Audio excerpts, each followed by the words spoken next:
more work for us to do. But Starlink was designed from the very beginning to meet these needs. And as each new version of Starlink comes online, the constellation's capacity and performance increases significantly. The larger V3 satellites that will deploy from Starship will bring gigabit connectivity to users and are designed to add 60 terabits per second of downlink capacity to the Starlink network. That's more than 20 times the capacity added with every V2 mini launch on the Falcon 9. And then on the cellular front, last month, SpaceX announced a deal that provides Starlink with exclusive spectrum for its next generation direct-to-cell satellites, which will be capable of providing broadband service to cell phones globally. Starlink is the largest 4G coverage provider on Earth. Over 7 million people across 5 continents already rely on Starlink to connect their LTE phones to data, voice, video, and messaging, where terrestrial service is unavailable. So we're excited to have the opportunity to help close those coverage gaps and ultimately eliminate mobile dead zones around the world. So yeah, there's a lot happening with Starlink, and there's a lot more to come. So let's head back to Amanda and Jake at Starbase to take us through today's flight profile. Thank you so much, Tyler. So today's flight profile, we're looking to get our second re-entry with this iteration of ship. And prior to every launch, we work closely with the FAA and international air traffic organizations to efficiently and safely integrate launch and re-entry operations into the airspace. And we've got a special guest here. What the? We're live. What's up, guys? How's it going? Good to see you, boss. Hi. Hey. How's the webcam? Good. We're live right now. What the? Yeah. Getting ready for Flight 11. How are you feeling for it?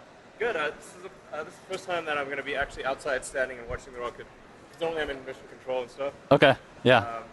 But now I'll be standing out in the garden there. Okay. So Awesome. it's really going to be much more visceral. Yeah. Yeah. You're gonna feel Great it. place It's to gonna watch. be. It's gonna be. It's gonna be awesome. All We'll be in here this time, but usually we're out there watching. Yeah. right, sounds good. Good luck. Later. And have fun. Have fun. All right, so that was an exciting cameo there. But yeah, starting with liftoff, we'll get into the flight profile here. Super Heavy will ignite 33 engines, 24 of which are flight proven today. We'll power through Ascent ahead of hot stage separation, where booster will shut down all but 3 engines. Stage 2 lights his Raptor engines while still attached to Super Heavy. That is what we call hot stage separation. We'll see a directional booster flip and engine relight for boost back. And we'll be intentionally headed to a splashdown in the Gulf with a V3 style landing burn demonstration today. Meanwhile, ship will continue with its ascent burn to a suborbital trajectory, where it will attempt to deploy 8 Starlink simulator satellites. And we're also planning to relight a single Raptor engine. Then it's time for a re-entry, where we're once again testing the limits of Starship's heat shield by intentionally removing tiles. The ship will also perform a pretty dynamic banking maneuver that mimics the path of a return to launch site for catch that will fly on a future mission. And if all that goes as planned, we'll conclude the test with a landing flip, burn, and soft water splashdown in the Indian Ocean. So definitely another action-packed flight profile, Dan. This is planned to be the final launch of this version of Starship, version number 2. Right now, we're actively building multiple next-generation V3 Starship and Super Heavy vehicles in the factory, kind of right behind us, so let's take a minute and nerd out a little bit. All right. This is going to be launching from Pad 2, which is nearing completion down here at Starbase. Both the pad and the vehicles are going to roll in really significant changes. This is building on everything we've learned from all of these flight tests to make a vehicle that we're looking to mass produce. Starting with the Starship upper stage, which is going to look pretty similar on the outside, but it's getting pretty much a complete overhaul under the hood. We're getting major design changes to its propulsion system that's going to accommodate that new version of Raptor, which puts out higher thrust. We're also getting an energy storage upgrades, tons of avionics changes, a lot of things that will enable longer duration missions. One notable thing you'll start seeing on the outside are these new docking adapters, which we'll use when we bring 2 Starships together for propellant transfer. That's a core capability of Starship that we're going to demonstrate next year. Bottom line, though, this is the Starship we're planning to use for all of our next major milestones: orbital missions, return to launch site and catch, reuse, propellant transfer, and then making our way to the moon and Mars. Now, Super Heavy, we've shown some of this off, some of this hardware already coming out of the factory. It has upgrades like this, a redesigned fuel transfer tube. That thing's roughly the same size as the first stage of a Falcon 9 rocket. That channels all that cryogenic fuel down to Super Heavy's 33 engines.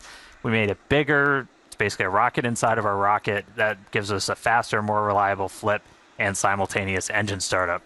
New booster also going to have an integrated hot stage, a lot more vent area, and it's designed to be fully reusable. Pressure from those engine plumes gets vented out, mostly offset just by the pressure in the fuel tank. That is the top of the fuel tank.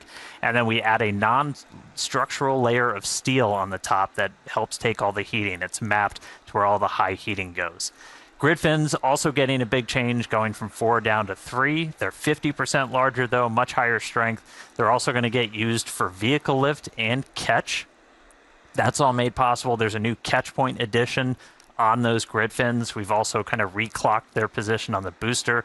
That aligns them with the catch arms. Yeah, we got it right in the middle there. All right, and then powering it all, Raptor 3. Looks radically different, just straight up radical. Tons of major changes. It's coming in higher thrust, dramatic reduction in parts. Tons of control mechanisms moved inside. Our McGregor teams built some additional stands like this one, which essentially is the bottom of a super heavy booster. Lets us do gimbal or steering tests. So that's been really exciting to see. We've also been getting vacuum versions of Raptor 3 into test.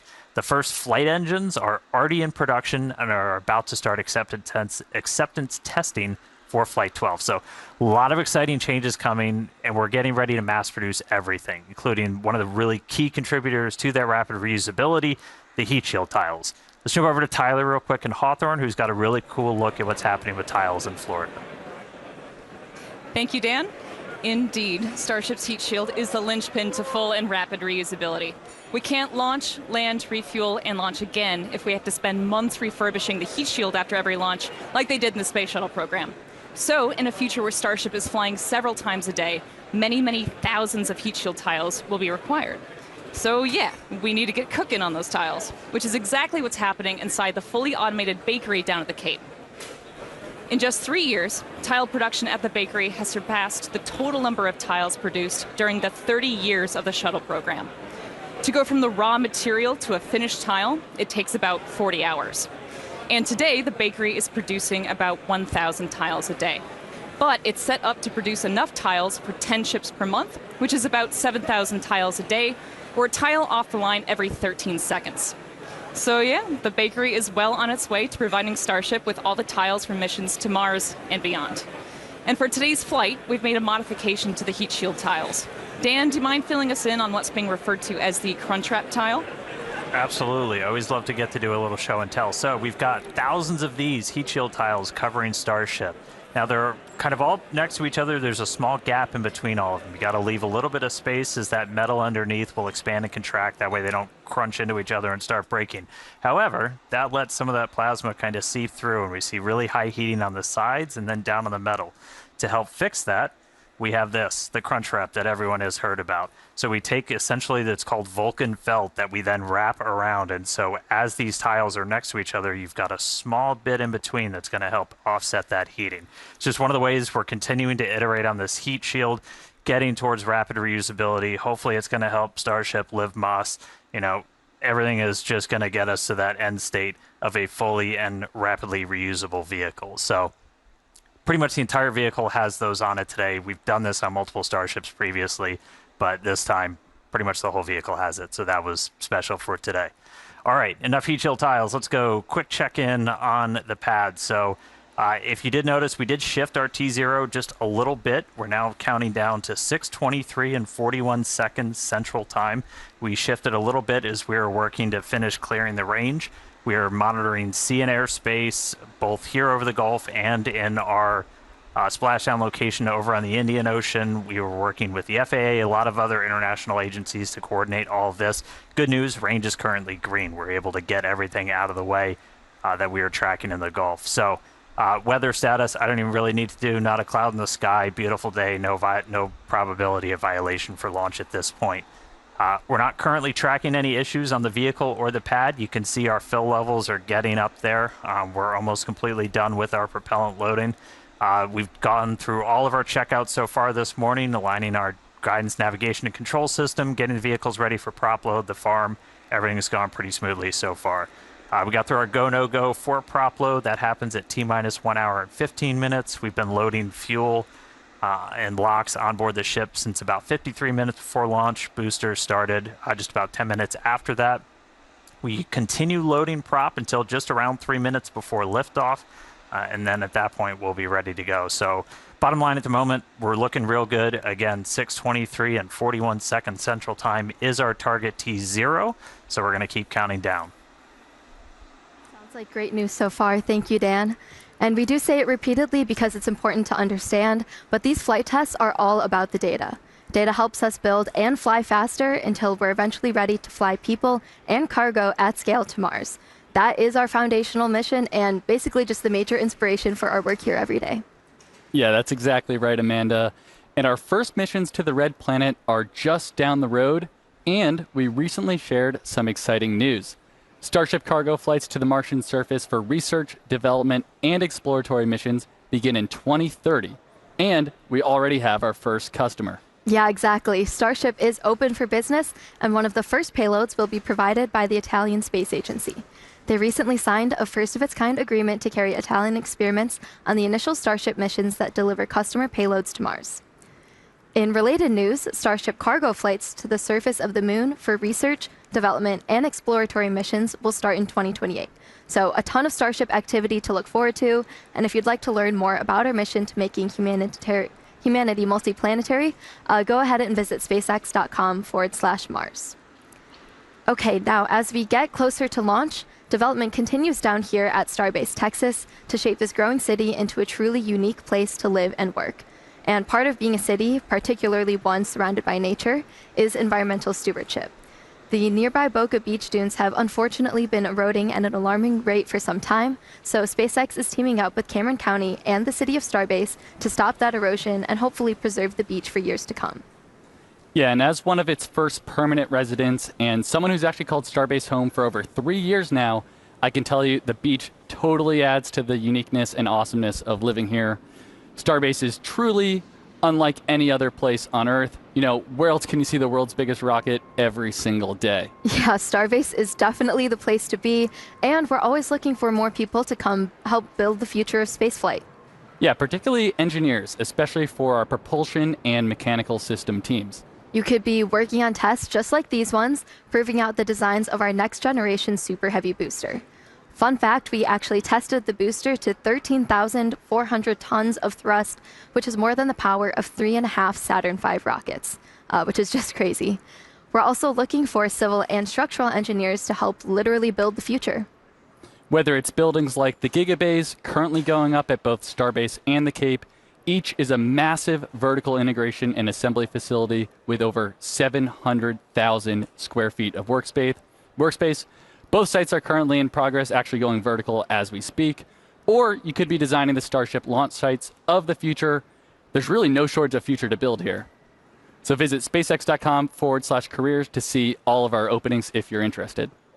Okay, now as we head into terminal count, all eyes are on the rocket. Dan, how are we looking? Are we green? Amanda, we are so green. Everything's still looking really good. So we've got a green range, not tracking any blockers there to launch.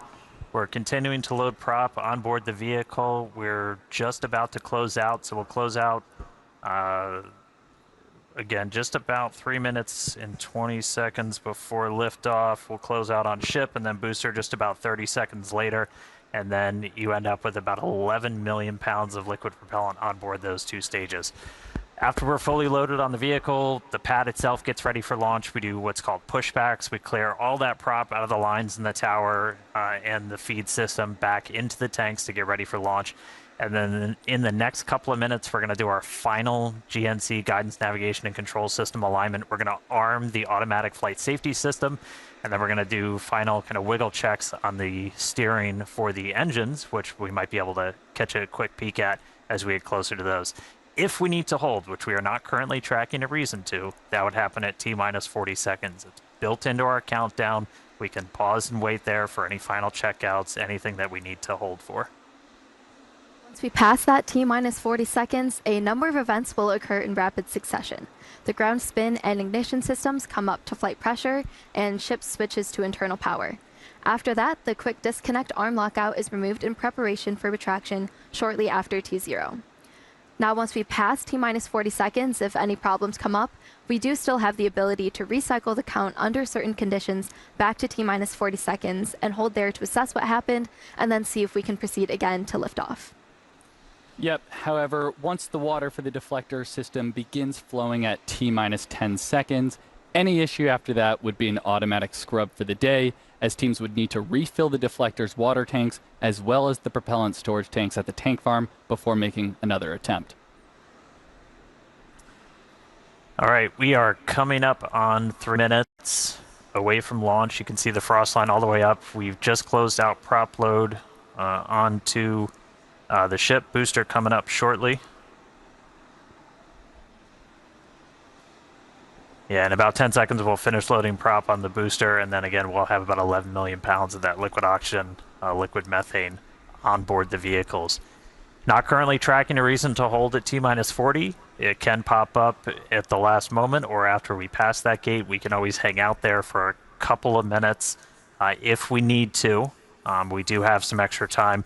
We're not constantly topping off the propellant in these vehicles, so we have about a 7-8 minute window where we can wait for any final issues to clear. We're not currently tracking a reason to hold there. Again, our range continues to be green as we look at sea and airspace, both out over the Gulf and in our reentry zone out in the Indian Ocean.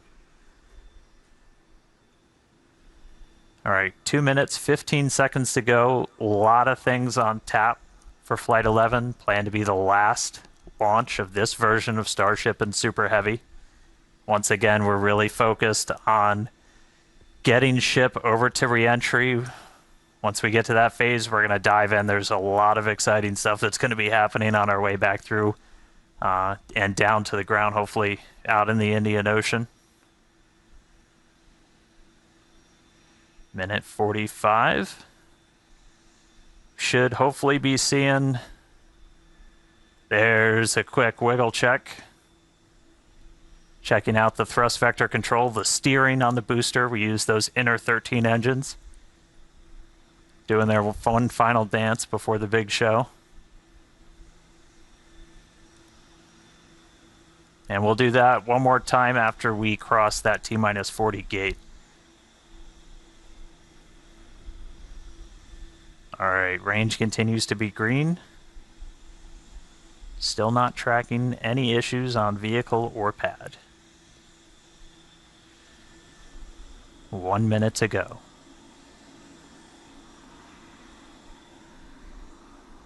As a reminder, we can hold at T-minus 40. We're not planning to.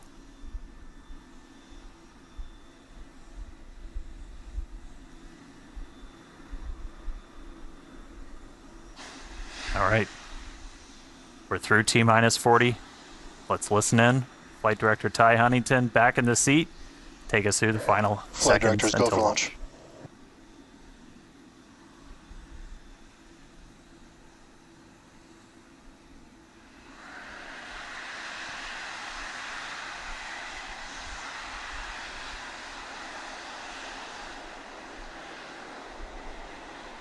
T-minus 10, 9, 8, 7, 6, 5, 4, 3, 2, 1.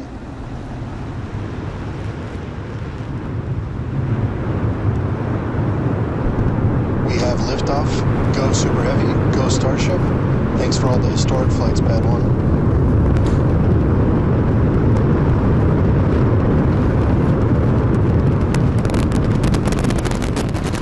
Vehicles pitching downrange. Booster Raptor chamber pressure nominal.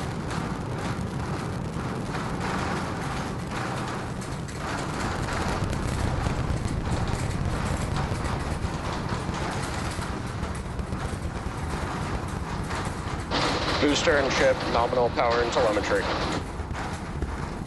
All right, we are about 45 seconds into flight. We're still getting the rattle here at Star Factory. We are seeing 33 out of 33 Raptor engines lit on Super Heavy as it arcs across the Gulf. Coming up next on Max Q.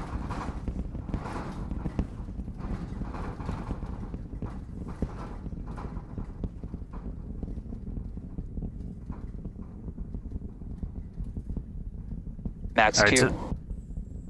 So So at this point, we've passed through that period of maximum aerodynamic pressure. The next thing we're looking forward to is going to be hot staging. So we've got 33 out of 33 Raptors lit. Super Heavy makes its way uphill. Hot staging is going to be coming up in just a little over a minute. At that point, we're going to see all but 3 of those Raptor engines on Super Heavy shut down. Our version of MECO. Most engines cut off instead of main engine. And then after that, we're going to release the clamps that are currently holding Starship to that hot stage adapter. It's then going to ignite its 6 Raptor engines to push it away from Super Heavy and then start making its flight uphill. So in about 30 seconds, we're going to see the engines start to shut down on Super Heavy. You'll see them kind of shut off in separate banks until we've just got those 3 center engines that never stop running for this process, and then looking for 6 ship Raptors. All right. MECO coming up in about 10 seconds.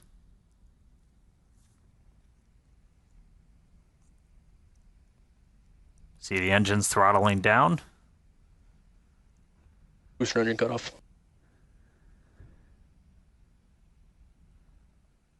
Ship ignition.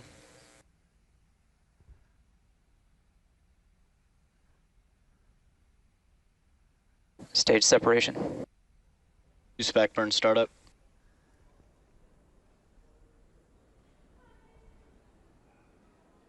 All right, successful hot staging maneuver. So we've got 12 of the 13 engines lit back up on boosters, so it's doing its boost back.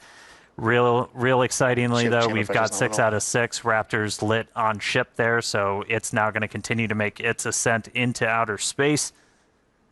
Meanwhile, this boost back is happening. We're using those 13 engines, so everything, well, 12 out of the 13, and then we go down to 3, and then we're going to shut down for the end of boost back. That's sending Super Heavy back towards its planned splashdown zone in the Gulf.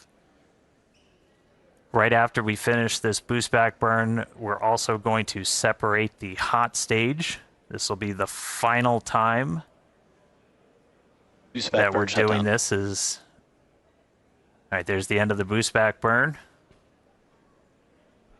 We should be seeing the hot stage. There.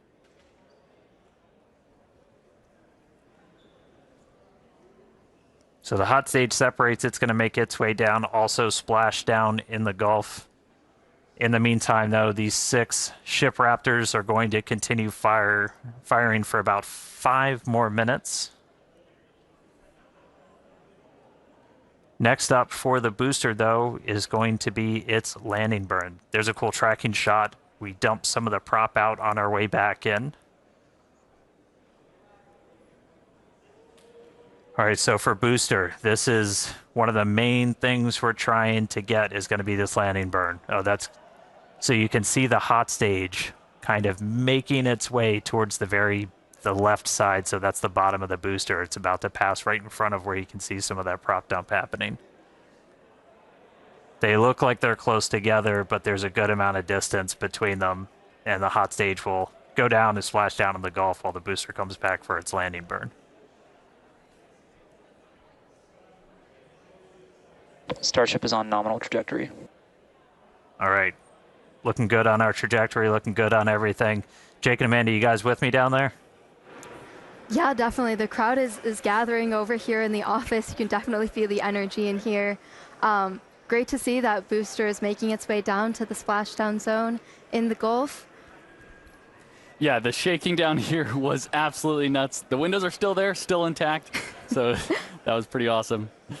But yeah, booster's coming down. We're at about 30 kilometers. All right, yeah, and as we approach that landing, just like tower catches, we will be doing a 13-engine landing burn to slow down. This time it will be in a V3 configuration. And as we're starting to get into the denser part of the atmosphere, the booster is using 4 hypersonic grid fins to guide itself through atmospheric entry towards its landing site. And we're just about 20 seconds away. from landing burn start, where we'll first ignite the center 13 engines, then bring that down to 5 to slow down the booster for landing. And finally, that will come down to 3, and we'll cut all of them off while we're still about 200 meters in the air. So booster is gonna see a bit of a harder Booster landing, we'll start it.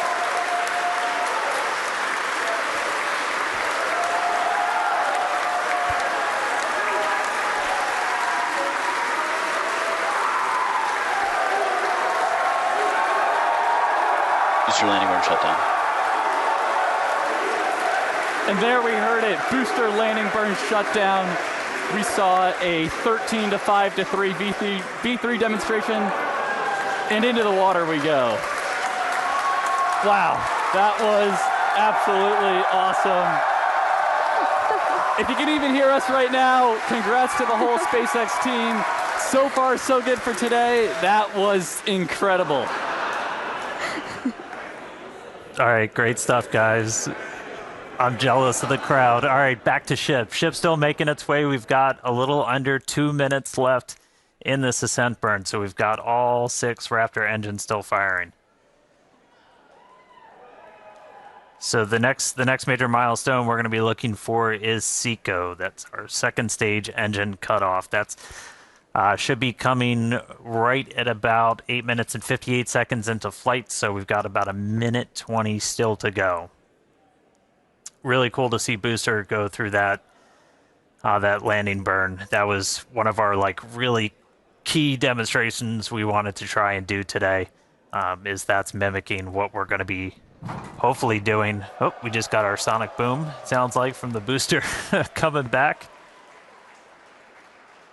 All right, less than a minute to go. So we are going to see the 3 RVACs, the vacuum optimized engines, shut down first, and then we'll shut down those 3 center engines. So we should be a little under a minute until SECO. Just a reminder, this is putting us into a suborbital trajectory, so we're intentionally just going slow enough that we're not going to achieve full orbit. This puts us on a course where those engines shut off, and no matter what, we're coming back. Starship is in terminal guidance. In the Indian Ocean. All right, terminal guidance. So we should start seeing the shutdowns come up in just a couple seconds.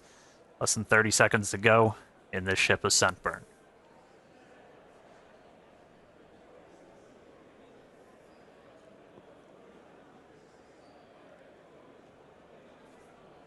All right, RVACs have shut off. 3 more to go.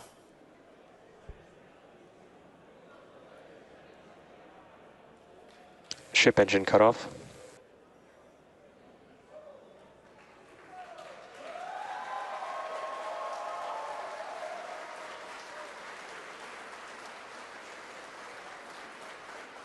All right, all ship Raptors have shut Nominal down. orbit insertion.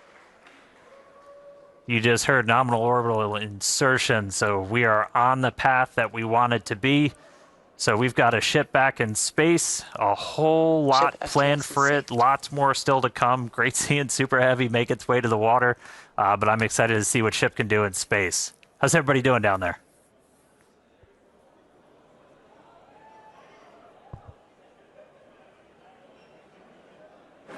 Yeah, if you could hear the crowd behind us this whole time, people are definitely happy with how the day's been panning out so far. Definitely exciting to see Starship safely in space, and super pumped to see all the team's hard work in action here today. Yeah, and we guaranteed it at the start of the show, but it has been an awesome day so far. It's crazy. All this has happened in just 10 minutes. All the objectives were met on the booster, including that V3 style landing burn. So now all eyes are on the ship as we get ready for our in-space objectives. But we've got a few minutes until that next milestone, so sit tight, enjoy the views, enjoy the space jams. We'll be back at T+16 minutes for payload deploy.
right, welcome back, everybody. If you're just now joining us, where the heck were you? But we are getting ready for payload deploy. That's going to start once we get the payload door open.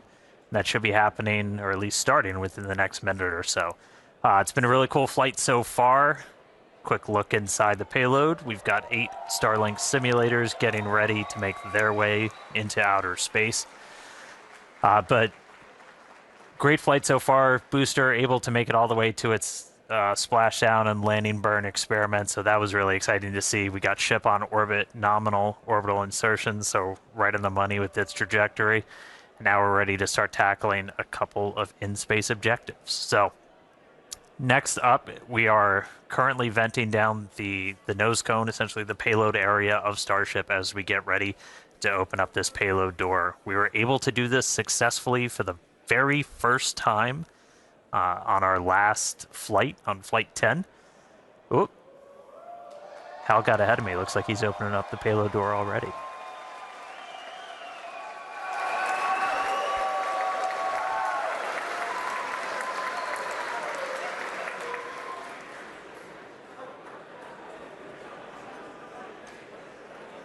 All right, looks like we got the door open.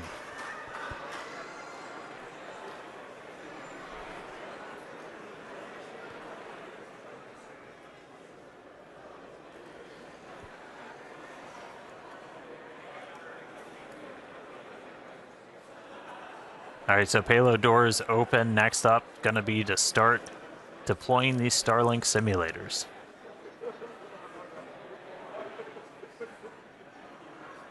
They are roughly the same size as the V3 Starlink satellites that Starship's going to be carrying. That's going to add some pretty crazy capacity. We'll run through the numbers in a little bit. We were able to do this for the very first time ever on our last flight, and so this will be another test. We made a couple of tweaks to the rails for deploying this based off of what we saw last time, but excited to see these get out the door. Our next iteration of Starship's also going to have kind of a more powerful PEZ.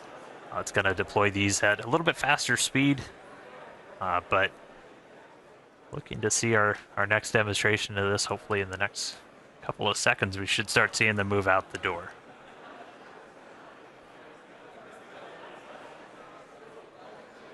I mean, that view on your left, so you're basically, that would be if you were sitting at the very top of the nose cone looking down. So there's kind of a short stack. There's 4 on either side, so 8 total.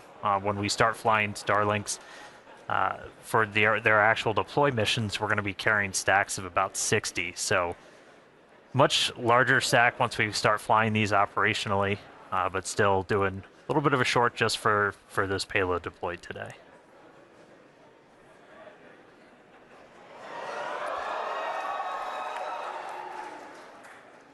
Looks like we got a little bit of movement there, Dan. Coax it out. Get it moving, Jake. There we go. All right, first one going out.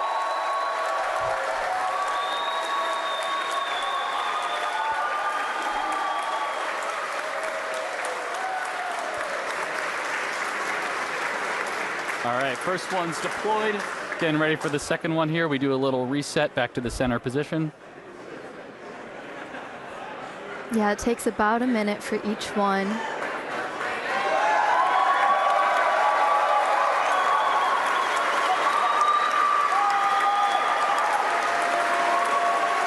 Looks real smooth too. They made a couple of tweaks to those rails. If you watched the last ones, it had a couple of bumps on the way out, but moving out super clean this time. Yeah, and as noted earlier in the show, but definitely worth repeating, Starship will deploy Starlink's more advanced V3 satellites, adding 60 terabits per second of capacity to the network per launch. So that's 20 times more than each Falcon 9 launch does today. Just incredible.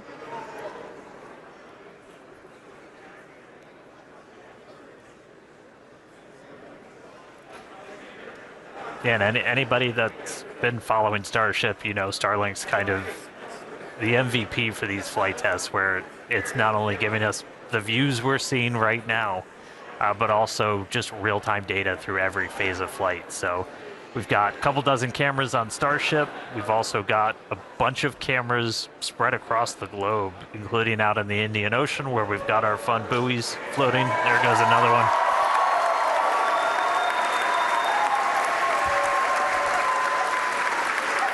And I mean, we're using Starlink to bring all of this together. It's our drone shots you see here from our great team down here at Starbase, all connected. So Starlink not only giving us cool views off the planet, but also on the planet, help bring everybody along for all these Starship flights.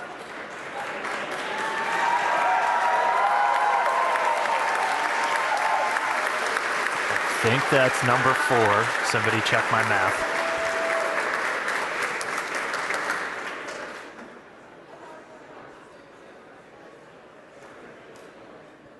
Okay, we've got 4 Starlink terminals on the outside of Starship. He uses that to talk to the constellation.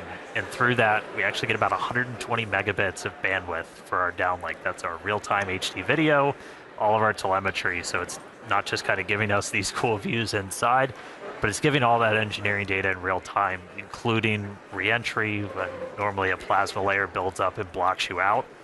Starlink, powerful enough of a frequency that we're able to kind of punch through that and still get that live view.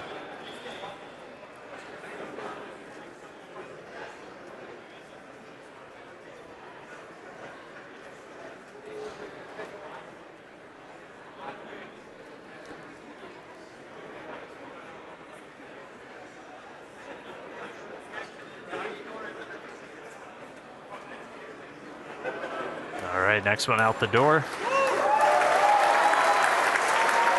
There we go.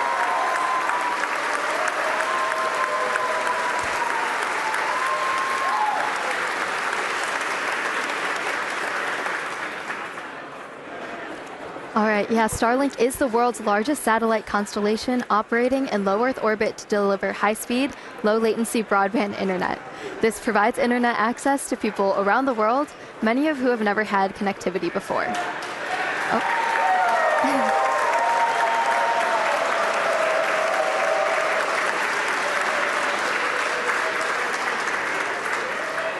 Right. Today, Starlink serves more than 150 countries, territories, and other markets, with over 7 million active customers and counting. To meet the global growing demand for high-speed internet, SpaceX expanded its factory over in Bastrop, Texas, which is just outside of Austin, and also introduced Starlink Mini, as well as an upgraded version of the Starlink Standard Kit. Yeah, and one thing to note about the satellite deploy is that they will be following the same suborbital trajectory of the ship. So these dummy sats will not be going in orbit. We do expect them to burn up on re-entry.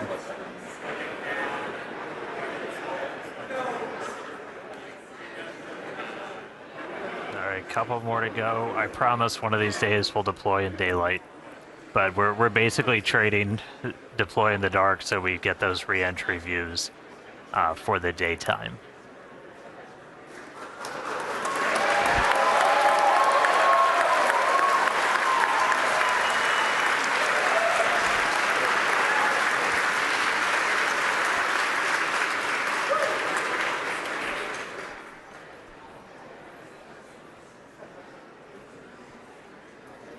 All right, I think we got one more to go.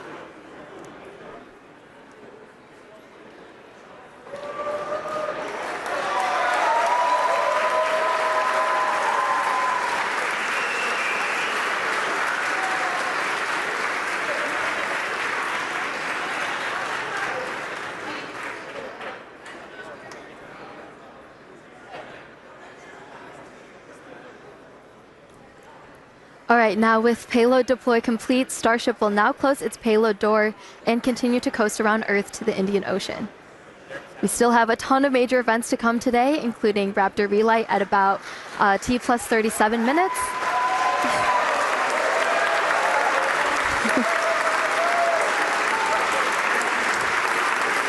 That will be followed by atmospheric reentry and splashdown.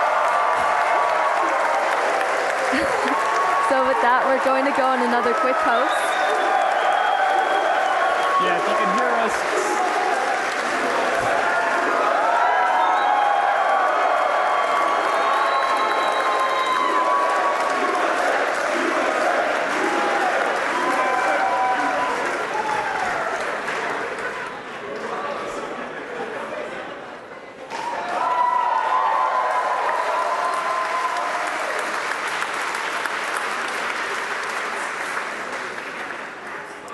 All right, with that payload door closed, we're going to sit tight, enjoy the views, and enjoy the space jams. Again, we'll be back in just a few minutes for Raptor relight, and then head back for reentry.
right, welcome back, everyone. If you're just joining us, you did miss some exciting stuff because Starship successfully deployed its second ever payload, 8 Starlink simulator satellites. And now we're expecting the relight of a single sea-level Raptor engine in space coming up here just after T plus 37 minutes. So about a minute left to go. Yep, just a little while. I think we're tracking to 37 in around 49 seconds or so. So we should be just about a minute and a half. Where, again, as Amanda just said, we're going to relight one of those center engines. This will be the third time that we've tried this. We did it successfully back on Flight 10, and then we did it for the very first time back on Flight 6. This is not a deorbit burn. This is demonstrating essentially all of the systems you would need to do a deorbit burn. So that's obviously your Raptor engine, and then also your header tanks, your smaller tanks in the nose cone, where we have liquid oxygen, liquid methane in a smaller, more easily pressurized container, which we can use for on-orbit burns. And we're also going to tap into those when we do our landing burn. So this will be a critical capability. Once we go to full orbital missions, you'll have to do a deorbit burn to break out of orbit, send it back down to Earth. But in this instance, we're already on our way back down towards Earth. So this is just going to demonstrate the capability of turning one of these engines on. We should be coming up in just about 20 seconds or so, looking for one of those Raptor engines to turn back on. They've been off since we completed that successful Ascent burn almost 30 minutes ago. Here we go. Oh, Raptor ignition. And shutdown. All right, there was that Raptor relight. Looks like engine 3 full duration. As Dan mentioned, that's a third attempt, and we just did it 3 times in a row. So congrats to the team, the ship team, Raptor team. And then there we heard nominal second orbital insertion. All right, so congrats everyone on the milestone. That was awesome to see. We're 3 for 3. We're going to take another break, and we'll be back for re-entry at about T plus 45 minutes. We'll see you soon.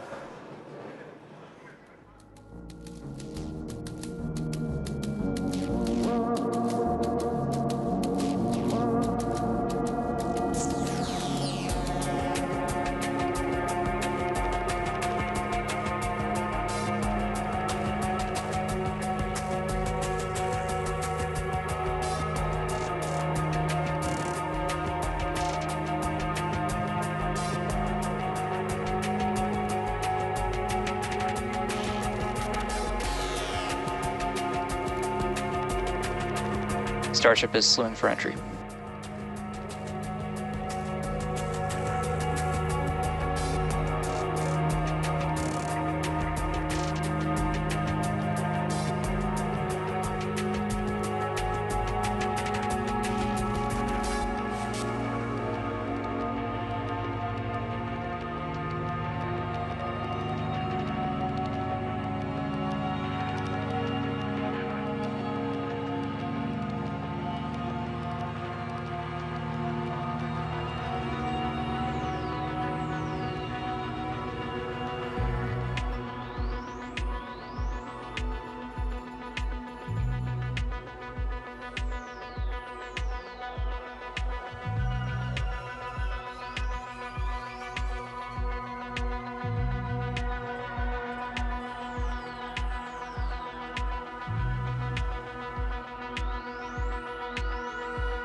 Starship is approaching entry interface.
Ship is starting entry, good attitude. All right, welcome back, everyone. The ship is currently re-entering Earth's atmosphere. As a reminder, we don't plan to recover the spacecraft today, but rapid and reliable reusability is the ultimate goal. Yeah, the light show has already begun. You can see plasma starting to build on the windward side of the rocket there. And, you know, re-entry is a critical phase of flight, and we need information on how the ship systems perform. Re-entry is also extremely demanding portion of flight because we need the ship to scrub off all of the energy we used to launch the rocket. So remember the 33 engines plus the 6 engines on ship that we used to get up into space, we now are using aerobraking essentially to scrub off all that energy. And of course, Starlink is a big part of this, giving us the views we have right now, and also letting us gather as much data as possible, which again is really the main reason why we do these flights. And the view we have right now is actually a really good example. As we mentioned at the beginning of the broadcast, we have some tiles on the leeward side of the flaps here, and we have some different mechanisms, some stud out, basically to see if these tiles will hang on. And you know, we can see already here, it looks like we kept most of them, but I think I see a couple there that are no longer there. So the thermal team is definitely going to be digging into that and taking that data to help us iterate on V3. So yeah, Starlink provides us with one more path to collect data and help us rapidly iterate Starship's design. And if the ship does manage to make it all the way to re-entry, we'll collect valuable data on the spacecraft flying through the Earth's atmosphere at hypersonic speeds, or more than 5 times the speed of sound. Re-entry is typically a portion of flight where we don't have communications with spacecraft because it's re-entering at or around orbital velocity, which is roughly 8 kilometers per second or 5 miles per second. At those insanely high speeds, the spacecraft moving through the atmosphere creates a plasma field around the vehicle. Yeah, and that blanket of plasma distorts communication frequencies, so it's not uncommon to experience brief blackouts in communication. All right, so big picture here, Starship is designed to land on Mars where there are no runways or other humans to help out. So that means we need to do a propulsive landing instead of a more traditional means like parachutes, which is what our Dragon spacecraft uses, or a runway like the Space Shuttle. Propulsive landing enables more rapid reusability. Now, as the ship makes its way back to Earth, we should start hearing some callouts when we hear entry max heating and entry max Q. That means the ship has made it through the maximum heating and aerodynamic loads it will experience as it returns. So if it makes it through all of those, that's a pretty good sign that we're doing well. Yeah, and we heard flaps have control of the vehicle now. Okay, there's a great shot there. You're starting to see the plasma build up.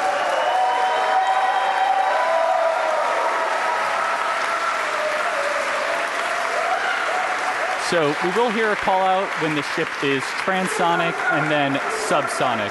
Transonic refers to the period of flight where the velocities of airflow surrounding and flowing past the vehicle are concurrently below, at, and above the speed of sound, somewhere in the range of Mach 0.8 to 1.2. All right, a lot of numbers coming up here, but for reference, commercial jets have a range of cruising speeds, but most fly around Mach 0.74 to Mach 0.85, which is 480 to 575 miles per hour, or 770 to 930 kilometers per hour.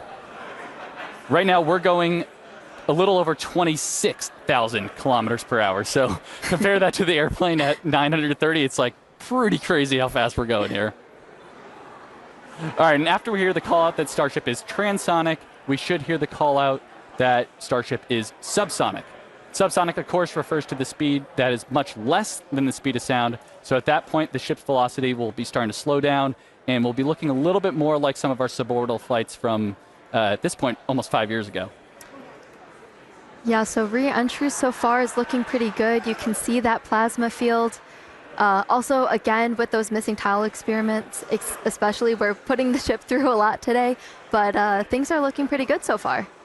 Yeah, we're looking good. I do want to remind people that we are pushing ship to the limits. We've done a lot of these missing tile tests. We did it back on Flight 10. Every time we do it, we throw something new and the ship makes it through.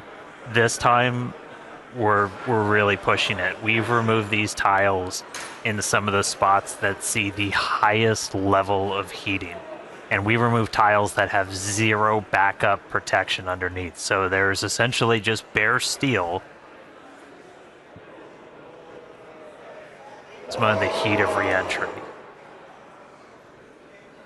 And so do not be surprised if this is not a very smooth flight on the way down. But again, this is intentional. We are trying to find what are the limits for a ship. How resilient are we to these different issues that could pop up? If we lose a tile anywhere in the vehicle, we want to know what that ultimate impact is going to be. So we've got a couple missing. We had a bunch pulled over the primary fuel, the LOX tanks, everything. This one, we've got a tile missing right on top. So that's going to see some of the highest temperatures during this re-entry, and there's just bare steel right underneath it. So we're going to see if Starship's robust enough to pull through that. Also have some tiles missing around the aft flaps, specifically on the leading edge. So again, we're getting a really good look right at the leading edge. That's getting really intense heating. So again, gonna see if it can make it through. See if all the flaps hold on, see if Starship holds together. But definitely could be a bumpy ride, but this is why we're flying. This is why we're flying in this part of the world. This is why we're putting Starship through these flight tests to really understand what its limits are. So we can then move on to the next thing, which is going to be bringing ships back to the launch site for a catch. But for now, still on the suborbital, the light show continuing. Keep following it in. I think we got about 15 minutes until splashdown. Yeah, Dan, it looks, you can see our speed our speed indicator in the bottom left there. It looks like we're starting to scrub off velocity a little bit quicker. Ship is entering the peak heating phase of flight.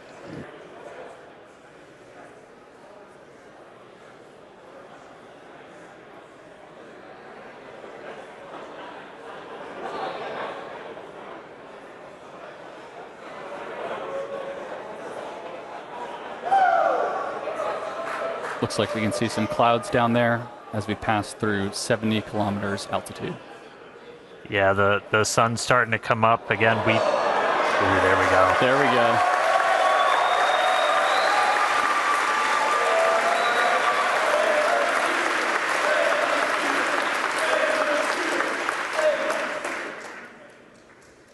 Skirt is intact so far this time. If you watched Flight 10, you saw we entered with a little bit missing.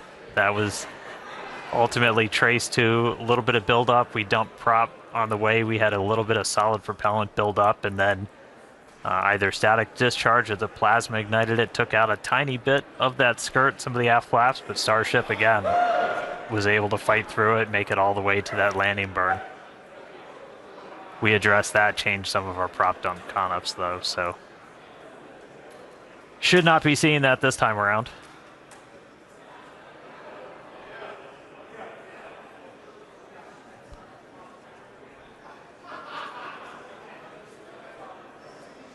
And as a reminder, in addition to these missing tile tests, we're doing kind of a unique flight on the way in. It's going to do what we call a banking maneuver. So while we're still going supersonic and even hypersonic, we're doing kind of a banking turn.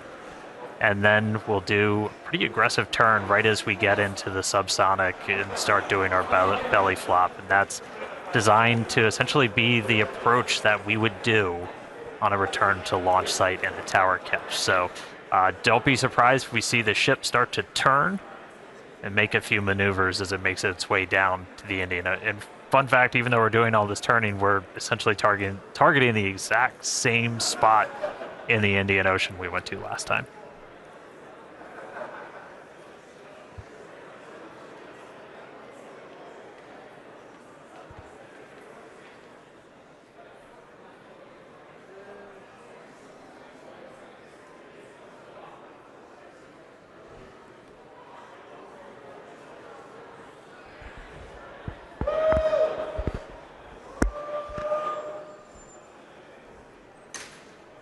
All right, just about 12 minutes to go. Still looking good. That gives a pretty good view of those aft flaps where, again, on the leading edge, I think it might be on the one on the other side, we had some tiles removed with no backups behind it. So again, we're really trying to stress some of the most sensitive areas around Starships, where basically if you lose a tile, it's the worst possible spot. And if we're able to make it through this, then that tells us quite a bit about just how resilient this vehicle is.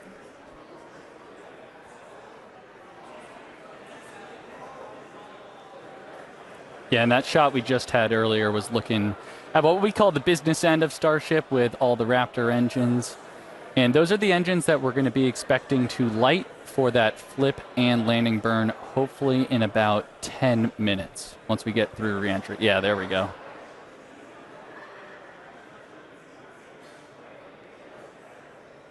Yeah, looking at E3, that's the one we did the relight on. So it's 2 for 2 so far. We'll see if it can go 3 for 3.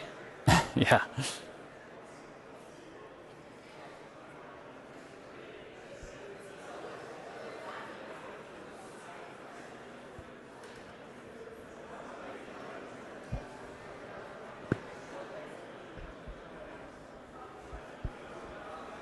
All right, we can see that speed just continue to bleed off under 20,000 kilometers an hour.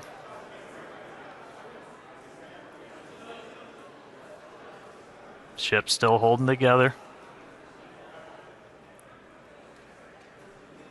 Yeah, and if you look in the bottom right, looks like we've made it all the way to the Indian Ocean. We're coming up kind of near Australia, the west side of Australia there, so pretty crazy. We're only 56 minutes in, and we've made it all the way, halfway around the world.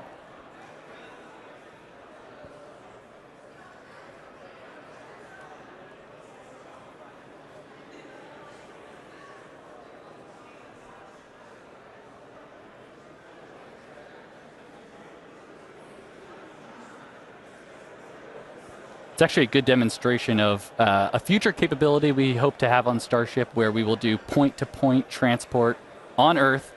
So essentially travel anywhere in the world in about an hour or so, which is going to be pretty crazy. Imagine going from New York to Sydney in 1 hour instead of the 20 hours it takes currently.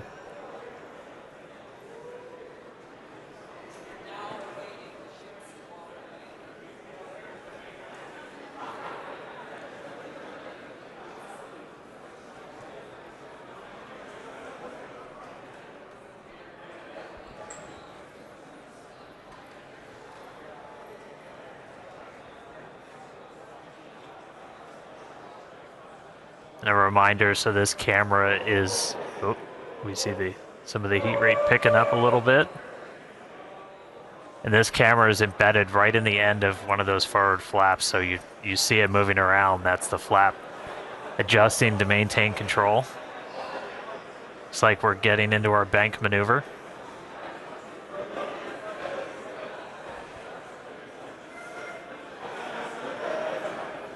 Now power sliding through the atmosphere. External temperatures are coming down.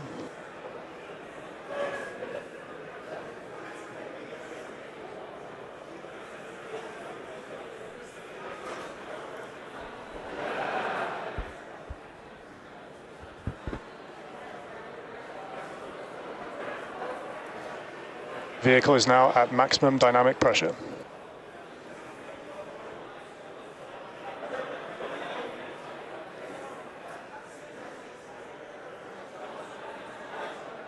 All right, that was basically our reverse max Q, so most aerodynamic stress that it's going to see during re-entry, we just passed through it. So we're past that, we're past peak heating.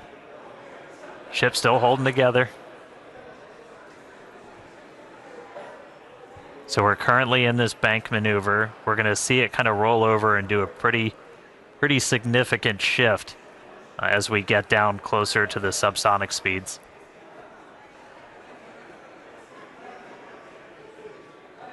Yeah, and that bank maneuver that Dan's mentioning is all in part of us to learn about the guidance, navigation, and control for return to launch site missions.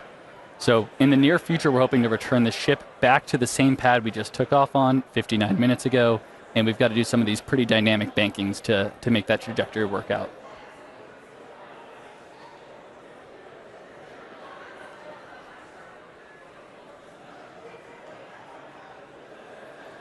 All right, the light show kind of calming down as we're starting to move into the lower parts of the atmosphere. We should hit transonic, so hitting that transition between moving faster than the speed of sound and below the speed of sound in just about 3.5 minutes.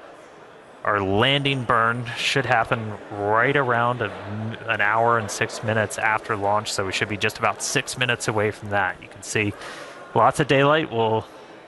Everybody cross your fingers, see if our range team is able to get out there and provide any surprise views as Starship makes its way down. Oh, it's like they heard me.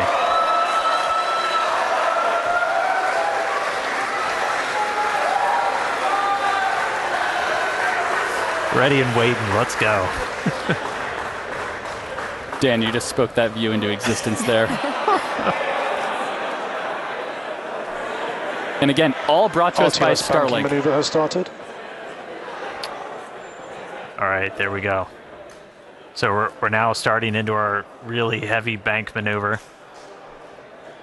Again, this does almost like a half circle loop to our actual trajectory. We're heading to the same exact splashdown point, but we're kind of doing a more roundabout way to get there, where it's this kind of big, long half moon loop and then a really aggressive and a twist right at the very end, and that would line us up with the launch tower.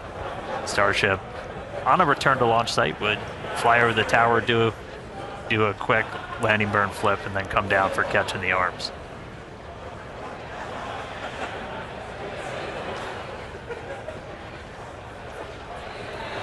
How about that S38 decal there, staying strong on that view we just had? Good to see the numbers back on. Yeah. All right, should be hitting transonic in about 2.5 minutes.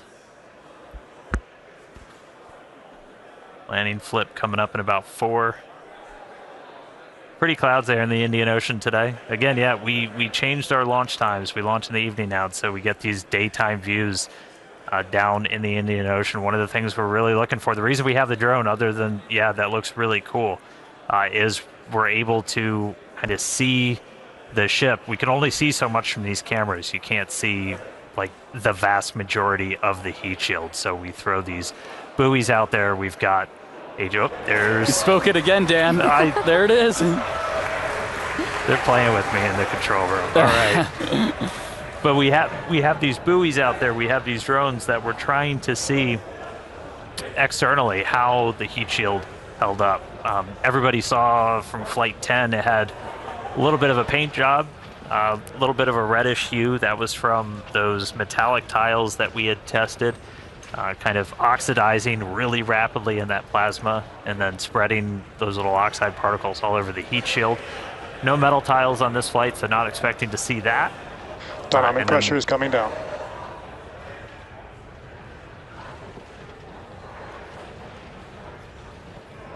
Hope nobody gets seasick.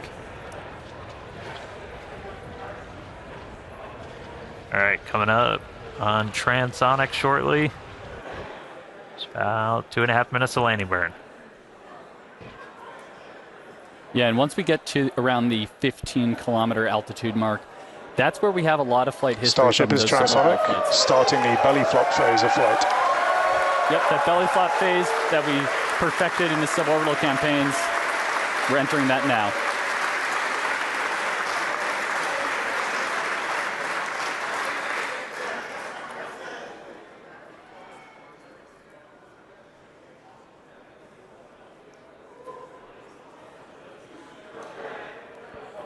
Right, starting to get those Raptors ready. Should be 2 minutes away from landing burn. Again, we're going to do a flip. After we ignite those engines, we'll go from 3 down to 2 for the final phase of the landing burn and look for another soft splashdown, hopefully by our buoy and drone, which are hanging out, ready and waiting for a ship.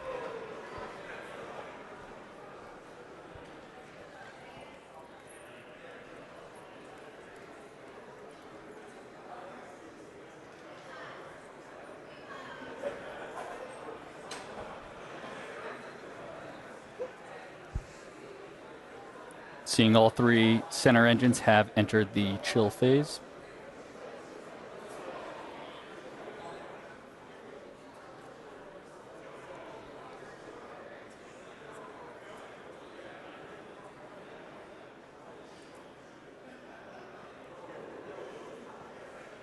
All right, less than a minute to go. The ship is making its turn for final approach. And here's this kind of aggressive final turn that would essentially position it so it's right behind the launch and catch tower.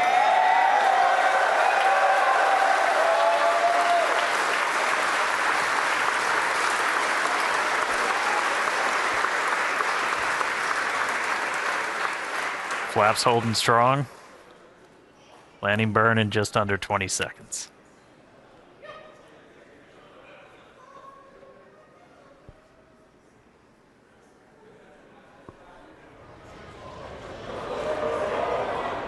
Ship landing startup.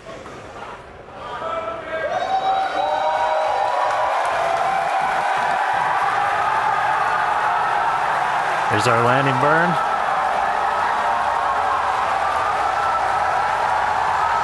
Three down to 2. Starship has landed.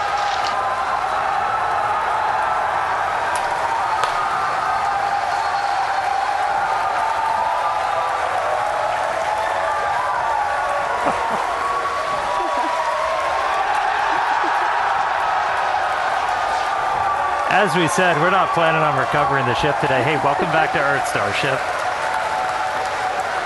We are down in the Indian Ocean. Let him hear at Starbase. What a day. What a flight.